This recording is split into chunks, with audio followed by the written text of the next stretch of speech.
Hello students. तो आज की इस वीडियो में आपका स्वागत है।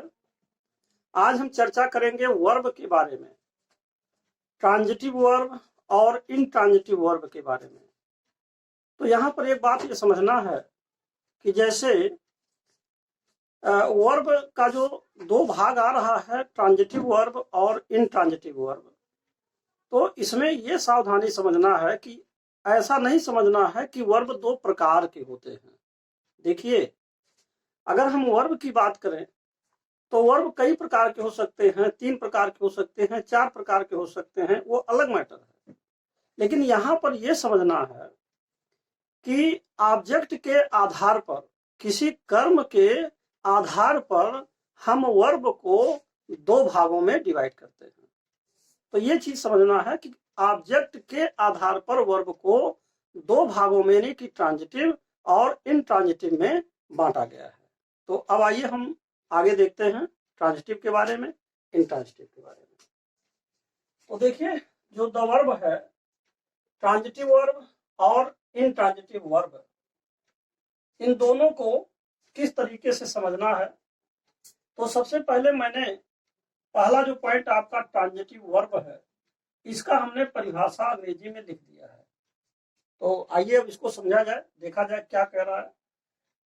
A verb is transitive when the action does not stop with the subject but passes from it to an object। तो इसका यह मतलब हुआ कि जब कोई भी क्रिया ट्रांजिटिव तब होगी, कोई भी क्रिया ट्रांजिटिव तब होगी जब उसमें किया गया जो कार्य है वह केवल सब्जेक्ट तक, यानी कर्ता तक ही सीमित न रह जाए, बल्कि वह कर्ता से आगे बढ़ करके ऑब्जेक्ट यानी कर्म तक पहुंच जाए। तो देखिए, जैसे एग्जाम्पल समझिए, अगर हम इसमें एग्जाम्पल्स में पहला उदाहरण दें, जैसे यहां दिया हुआ है सी राइट्स अ लेटर।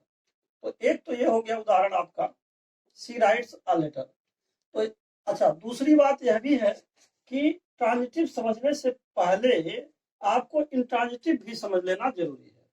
तो दोनों का कंपैरिजन करते हुए जब समझेंगे तो बहुत आसानी समझ आ जाएगा। तो एक तो ये कह रहा है कि कोई भी ट्रांजिटिव क्रिया वह होगी जब वह सब्जेक्ट, जो केवल सब्जेक्ट है, सब्जेक्ट जो यहाँ जैसे सी आया मान लीजिए, तो जो सब्जेक्ट है इसी पर सीमित ना हो बल्कि सब्जेक्ट से आगे बढ़ जाए, यानी कि ऑब्जेक्ट तक भी पहुंच जाए, तो ये ट्रांजिटिव होगी। दूसरी बात, इनट्रांजिटिव वर्ब, यानी कि इंट्रांजिटिव वर्ब जिसे आकर्मक क्रिया कहेंगे, तो आकर्मक क्रिया क्या होगी। A verb is intransitive when the action stops with the subject.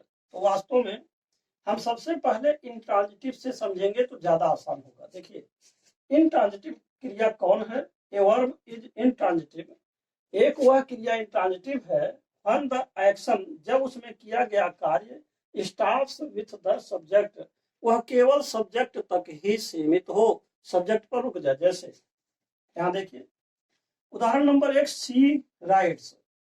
तो यह एक ऐसी क्रिया है जो कि आपका इंट्रांजिटिव है, यह इंट्रांजिटिव क्रिया है। क्यों है यह इंट्रांजिटिव? क्यों है? क्योंकि यह केवल और केवल इस वाक्य में आए हुए जो सब्जेक्ट है इसी तक केवल सीमित है। इसी प्रकार माई फादर बाट, तो ये बाट जो है इंट्रांजिटिव क्रिया है। और क्यों है? क्योंकि ये जो बाट है केवल माई फादर जो आपका सब्जेक्ट है इसी पर सीमित है, यानी कि सी राइट्स वह लिखती है। देखिए, वह लिखती है, क्रिया क्या होता है? क्रिया किसी न किसी सब्जेक्ट के बारे में बताता है। वह लिखती है, तो लिखना संबंधित है वह से, तो ये तो क्रिया हो गई। परंतु यह क्रिया इंट्रांजिटिव है। क्यों है? क्योंकि सब्जेक्ट तक केवल सीमित है। लेकिन जब हम इससे आगे बढ़ते हैं, सी राइट्स को जब हम यहाँ आगे बढ़ाते हैं, तो अब देखिए इसमें क्या है, सी राइट्स अ लेटर। अब देखिए, वह केवल लिखती नहीं है, वह एक पत्र लिखती है।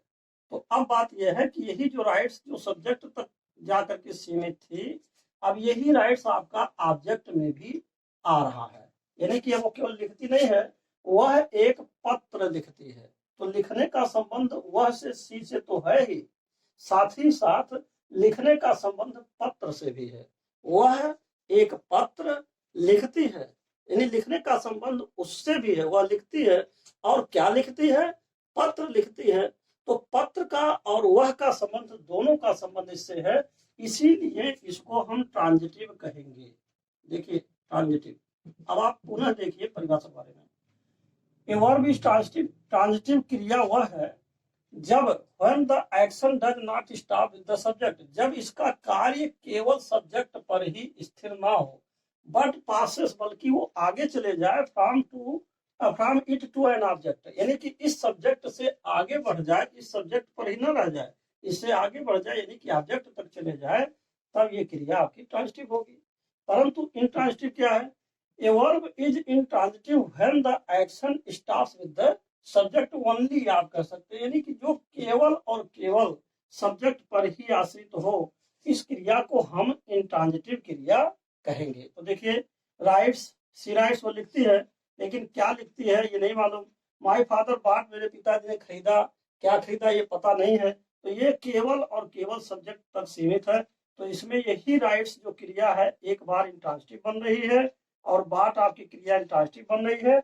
और यही क्रिया जो इंट्रांजिटिव बन रही थी, अब यहाँ जो है ऑब्जेक्ट आ जाने के कारण, देखिए यहाँ आपका ऑब्जेक्ट आ गया और यहाँ पर सब्जेक्ट था, तो सब्जेक्ट के बजाय ऑब्जेक्ट आ जाने से अब यही क्रिया ट्रांजिटिव हो गई। और यही बात इसमें भी हम देखते हैं। माय फादर आपका देखिए सब्जेक्ट है, और यहाँ पर आवाज आ गया कि माय फादर बॉट, मेरे पिताजी ने खरीदा। तो क्या खरीदा? एक घड़ी खरीदा। तो यहाँ सब्जेक्ट आया और ऑब्जेक्ट भी आ गया, तो यह क्रिया का संबंध सब्जेक्ट से भी है, इसका संबंध ऑब्जेक्ट से भी है, तो यह भी क्रिया आपका ट्रांजिटिव हो जाएगी। तो आपने क्या अंतर देखा? केवल और केवल ऑब्जेक्ट का अंतर आ रहा है कि यदि किसी भी वाक्य में ऑब्जेक्ट आ जाए, अगर किसी भी वाक्य में ऑब्जेक्ट आ जाए, तो निश्चित रूप से वह क्रिया जो होगी वो ट्रांजिटिव होगी। परंतु अगर किसी वाक्य में ऑब्जेक्ट हो ही ना, तो वो ऑटोमेटिकली इंट्रांजिटिव हो जाएगी। दूसरी बात यह है कि ऑब्जेक्ट तो यहाँ आ गया। तो ये था आपका पहला उदाहरण। अब आइए हम थोड़ा आगे बढ़ते हैं दूसरे उदाहरण में। पहले उदाहरण का दूसरा, यानी कि she writes her father a letter. अब देखिए यहाँ पर पहले एग्जाम्पल में सी राइट्स अ लेटर था, यहाँ है she writes her father a letter. अब देखिए यहाँ सी आपका सब्जेक्ट है, राइट्स आपका वर्ब है, यानी कि ये ट्रांजिटिव वर्ब है। ट्रांजिटिव क्यों है? क्योंकि यहाँ पर अ लेटर आया हुआ है, यानी कर्म आया हुआ है, और यहाँ हर फादर भी आया है, तो एक तरह से कर्म आ गया है। ऑब्जेक्ट यह भी है और ऑब्जेक्ट यह भी है, और इसलिए ये आपका ट्रांजिटिव है। परंतु इन दोनों ऑब्जेक्ट में एक अंतर है। देखिए अंतर क्या है? यहाँ जो ऑब्जेक्ट लेटर आया हुआ है ना, यह ऑब्जेक्ट डायरेक्ट ऑब्जेक्ट कहलाएगा। इसको आप कहेंगे डायरेक्ट ऑब्जेक्ट, डायरेक्ट ऑब्जेक्ट इसको आप कहेंगे। और ये जो ऑब्जेक्ट आया है इसका नाम होगा इनडायरेक्ट ऑब्जेक्ट हो जाएगा। Object, indirect object. देखिए यानी कि डायरेक्ट ऑब्जेक्ट और इनडायरेक्ट ऑब्जेक्ट, दो बात आ गई सामने। एक हो गया डायरेक्ट ऑब्जेक्ट, और दूसरा आपका हो गया नंबर 2 इनडायरेक्ट ऑब्जेक्ट। दो बात हो गई। इनडायरेक्ट ऑब्जेक्ट, इसका क्या मतलब हुआ कि जो ऑब्जेक्ट है ना, अगर हम ऑब्जेक्ट को देखें तो ऑब्जेक्ट मुख्य रूप से दो प्रकार से हो गया, एक डायरेक्ट ऑब्जेक्ट और दूसरा इनडायरेक्ट ऑब्जेक्ट। अब देखिए इसका मतलब हुआ कोई भी वाक्य की क्रिया ट्रांजिटिव तब होगी जबकि उसका ऑब्जेक्ट या तो डायरेक्ट ऑब्जेक्ट आया हो अथवा इनडायरेक्ट ऑब्जेक्ट आया हो। तो ये अनिवार्य हो गया कि ये तो कोई क्रिया ट्रांजिटिव होगी अपने ऑब्जेक्ट के कारण। हमने पहले भी बता दिया शुरू में कि ऑब्जेक्ट के कारण ही ट्रांजिटिव इंट्रांजिटिव बनेगा। यानी कि अगर ऑब्जेक्ट ना हो किसी भी वाक्य में ऑब्जेक्ट दिया ही ना हो, तो निश्चित रूप से वो इंट्रांजिटिव होगी। परंतु अगर ट्रांजिटिव बनाना है तो ऑब्जेक्ट होना चाहिए, और ऑब्जेक्ट अगर आ रहा तो ऑब्जेक्ट दो तरीके के होते हैं, डायरेक्ट ऑब्जेक्ट और इनडायरेक्ट ऑब्जेक्ट। अगर इनमें से कोई एक आ जाए तो ये क्रिया ट्रांजिटिव होगी। इस प्रकार जैसे यहाँ देखिए आपका ये डायरेक्ट ऑब्जेक्ट आया हुआ है तो ये क्रिया ट्रांजिटिव है, और यहाँ देखिए डायरेक्ट ऑब्जेक्ट भी है और इनडायरेक्ट ऑब्जेक्ट भी है, दोनों आया है तब भी ये क्रिया ट्रांजिटिव है। अब हम आते हैं एक उदाहरण और सी के बारे में। सी में बात यह है कि देखिए इनडायरेक्ट ऑब्जेक्ट यहाँ आपका पहले आया है और डायरेक्ट ऑब्जेक्ट आपका बाद में आया है। यही बात इसमें भी देख लीजिए, माय फादर बॉट मी आवाज, तो यहाँ मी जो आ रहा है इनडायरेक्ट ऑब्जेक्ट आपका पहले आ रहा है, आवाज जो है डायरेक्ट ऑब्जेक्ट आपका बाद में आ रहा है। तो यहाँ इनडायरेक्ट ऑब्जेक्ट मी और यहाँ हर फादर ये पहले आ रहे हैं और डायरेक्ट ऑब्जेक्ट आपका बाद में आ रहा है। तो अगर हम इनडायरेक्ट ऑब्जेक्ट को बाद में लिखें, देखिए एक बात और समझिए, अगर हम इनडायरेक्ट ऑब्जेक्ट को डायरेक्ट ऑब्जेक्ट के बाद लिखें तो एक परिवर्तन आता है। परिवर्तन क्या आता है? उस स्थिति में आपको प्रीपोजिशन टू अथवा फार का प्रयोग करना होता है।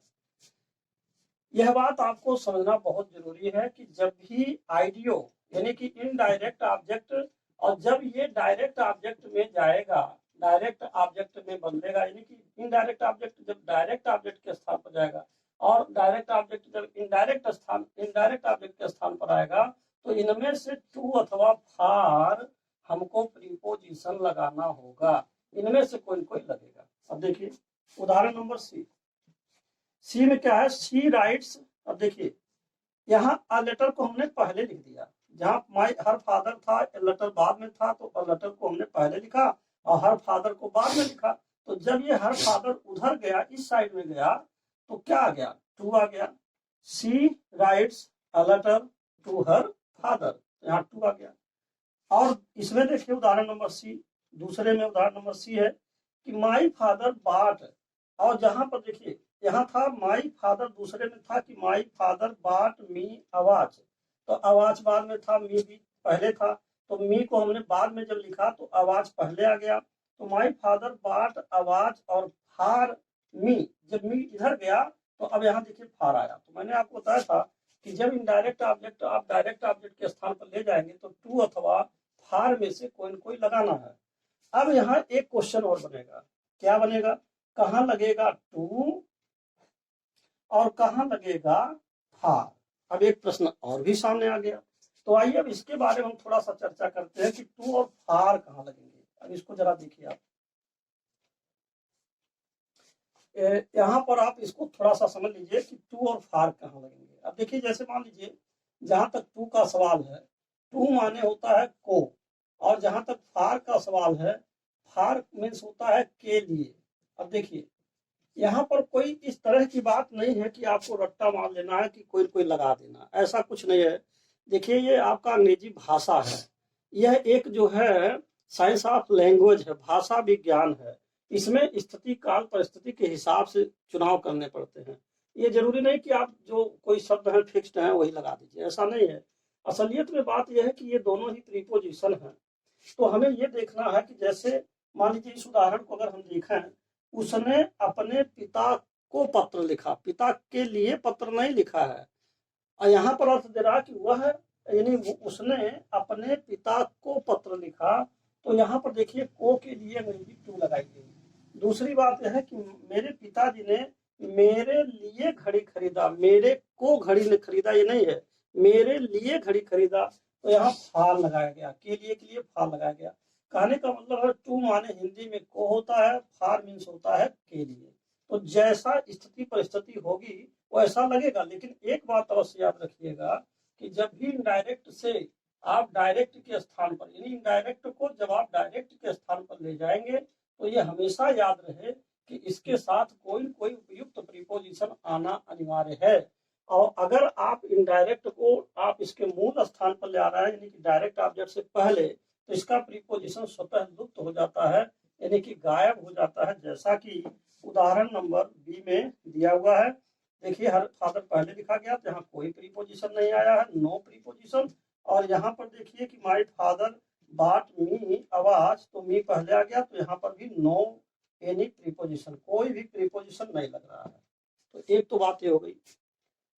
अब एक चीज और आपको समझना है कि भाई देखिए जैसे हमने कहा कि डायरेक्ट ऑब्जेक्ट और इनडायरेक्ट ऑब्जेक्ट, तो डायरेक्ट एक बात क्लियर हो गया कि अगर हम किसी भी वाक्य में अगर कोई जो क्रिया आ रहा, वर्ब आ रहा है, इसको अगर हमें ट्रांजिटिव बनाना हो, तो अब देखिए अगर ट्रांजिटिव बनाना है तो इसमें हमको जो ऑब्जेक्ट होगा, इस ऑब्जेक्ट का हमको डायरेक्ट ऑब्जेक्ट और दूसरा है plus indirect object. Indirect object की जरूरत होगी। अब देखिए, डायरेक्ट ऑब्जेक्ट और इनडायरेक्ट ऑब्जेक्ट होना चाहिए, तभी वो क्रिया आपका जो रहेगा वर्ब वो ट्रांजिटिव होगा। ये अनिवार्य है कि डायरेक्ट अथवा इनडायरेक्ट होना चाहिए। अब प्रश्न यह है कि हम कैसे पता लगाएंगे कि डायरेक्ट ऑब्जेक्ट क्या है और कैसे पता लगाएंगे कि इनडायरेक्ट ऑब्जेक्ट क्या है। तो उनके बारे में हम आपको कुछ रूल्स बता रहे हैं जो बहुत ही इजी है, बहुत आसान है। अब इनको थोड़ा सा समझिए। इसमें वास्तव में हम बेसिकली आपको दो नियम बताएंगे। पहला नियम आप ये समझ लीजिए, जो सामान्य नियम है जनरल सेंस में, सामान्य नियम है कि अगर, पहला नियम है कि अगर कोई मान लीजिए लिविंग थिंग्स आता है, कोई लिविंग थिंग्स, जैसे लिविंग थिंग्स, लिविंग थिंग्स अगर आते हैं तो आप इसको कहेंगे कि ये जो है इनडायरेक्ट ऑब्जेक्ट होगा। इनडायरेक्ट, इनडायरेक्ट ऑब्जेक्ट होगा। देखिए, अगर लिविंग थिंग्स हैं तो इनडायरेक्ट ऑब्जेक्ट। और दूसरी बात, अगर नॉन लिविंग थिंग्स हैं, नॉन लिविंग थिंग्स हैं, नॉन लिविंग थिंग्स हैं, तो इसको आप कह सकते हैं डायरेक्ट ऑब्जेक्ट। इसका मतलब क्या हुआ? देखिए, लिविंग थिंग्स माने होता है कोई जीवित प्राणी। अगर कोई जानदार चीज है, जीवित व्यक्ति हैं, मनुष्य हैं, यानी कि मतलब जीवित चीजें हैं, तो इनडायरेक्ट ऑब्जेक्ट होगा। और अगर निर्जीव चीजें हैं, नॉन लिविंग थिंग्स माने निर्जीव चीजें हैं, तो वो डायरेक्ट ऑब्जेक्ट होगा। जैसे यहाँ देखिए, हर फादर यहाँ आया है, तो हर फादर ये जो है लिविंग थिंग्स है। और जबकि अ लेटर आपका जो है नॉन लिविंग थिंग्स है, तो जो नॉन लिविंग थिंग्स है वही आपका डायरेक्ट ऑब्जेक्ट है। इसी को हम डायरेक्ट ऑब्जेक्ट कहेंगे, शॉर्ट में डीओ। और जो लिविंग थिंग्स हैं इसी को आप कहेंगे इन आईडीओ, यानी कि इनडायरेक्ट ऑब्जेक्ट कहेंगे। इसी प्रकार इसमें देख लीजिए, आपका यहाँ जो आ रहा है वॉच, तो ये वॉच जो आ रहा है ये आपका डीओ होगा। और यहाँ जो मी आ रहा है ये आपका आईडीओ होगा, इनडायरेक्ट ऑब्जेक्ट होगा, क्योंकि ये मी जो है लिविंग थिंग्स है, जीवित प्राणी है। और नॉन लिविंग थिंग्स जो है आपका वॉच है, घड़ी है, ये नॉन लिविंग थिंग्स है।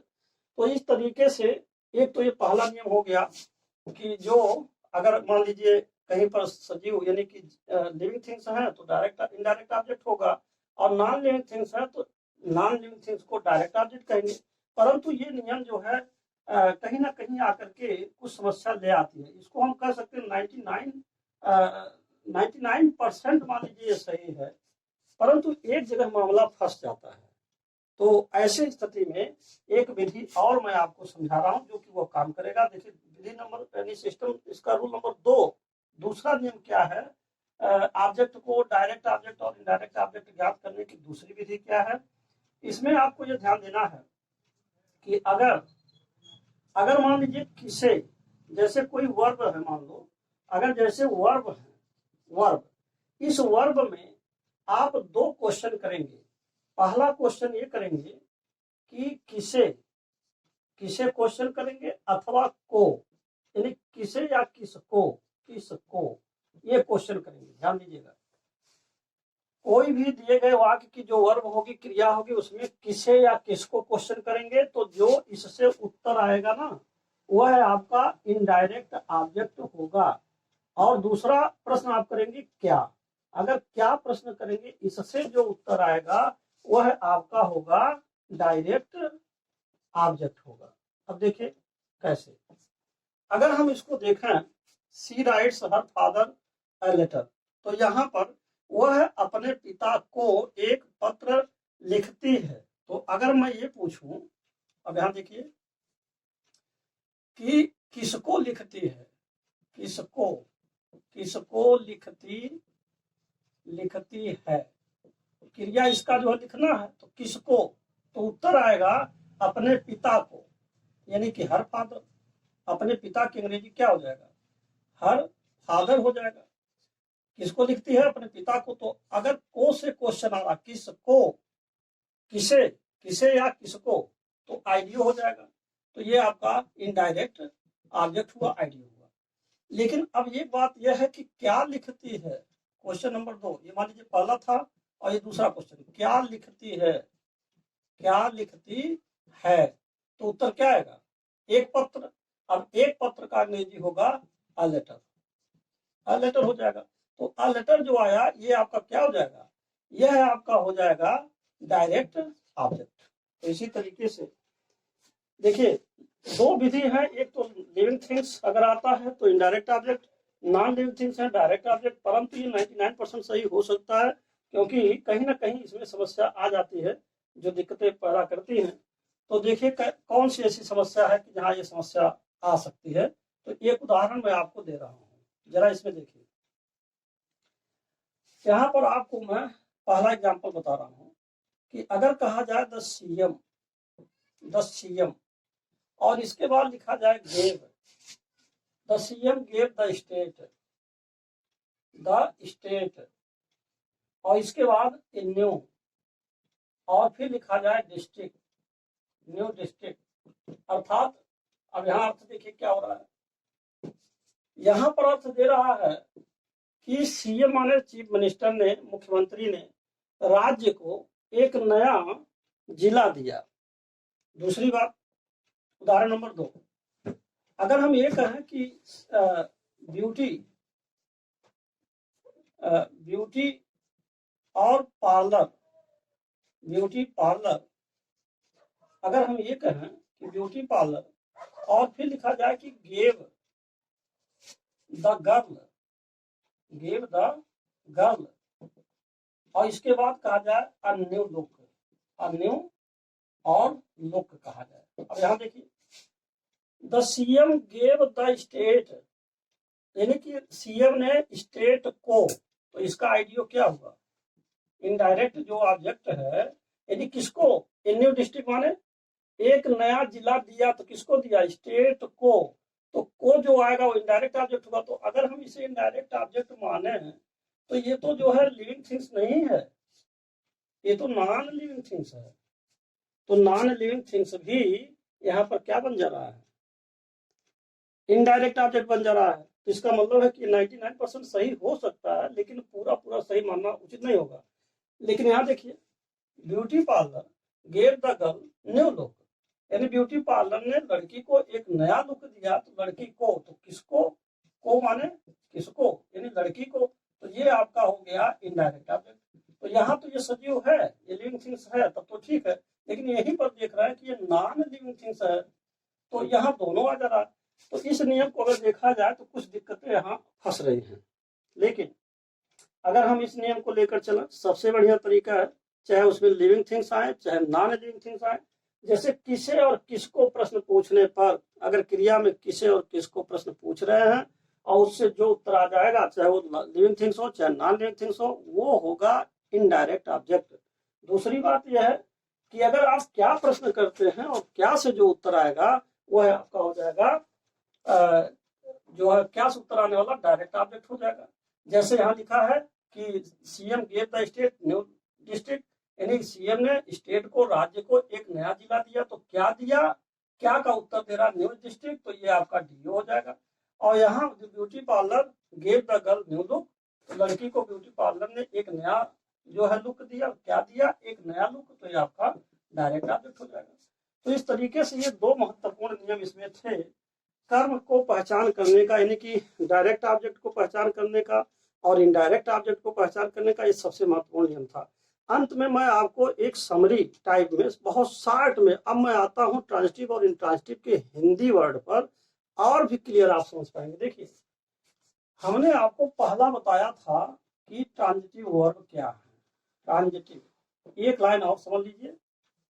ट्रांजिटिव, देखिए ट्रांजिटिव वर्ब, तो इसका हमने हिंदी में अर्थ लिखा था सकर्मक, सकर्मक क्रियाएं, क्रिया या क्रियाएं जो भी कहिए, सकर्मक क्रिया। अब आप देखिए एक सकर्मक है और यहीं पर आप देख रहे हैं दूसरा जो इंट्रांजिटिव है, इंट्रांजिटिव को आप देख रहे हैं आकर्मक क्रिया। तो जरा समझिए ट्रांजिटिव कौन है? सकर्मक। सीधी सीधी बात है कि जिसका कर्म आया हो, यानी सकर्मक, ऐसा कोई क्रिया हो, ऐसा कोई वाक्य हो जिसमें आई हुई जो क्रिया हो उसके साथ साथ कर्म भी आया हो, सकर्मक क्रिया। और अकर्मक, सीधी सीधी बात, जिसके साथ कर्म न आया हो। तो ये था आपका ट्रांजिटिव और इंट्रांजिटिव वर्ब के बारे में। तो अब ये वीडियो यहीं पर समाप्त होता है। अगर और अंत में मैं आप लोगों से यही कहूंगा कि अगर आपको ये वीडियो समझ में आता है, अच्छा लगता है, तो कृपया मेरे चैनल को सब्सक्राइब अवश्य करें, साथ ही साथ अन्य लोगों को भी शेयर करें और बेल आइकन दबाना ना भूलें, ताकि मैं जो दिन प्रतिदिन वीडियोज बना रहा हूं, जिससे कि आप तक नए जो नोटिफिकेशन हैं, जो नए वीडियोज हैं, वो आप तक पहुंच सकें। आपने इसे देखा, धन्यवाद।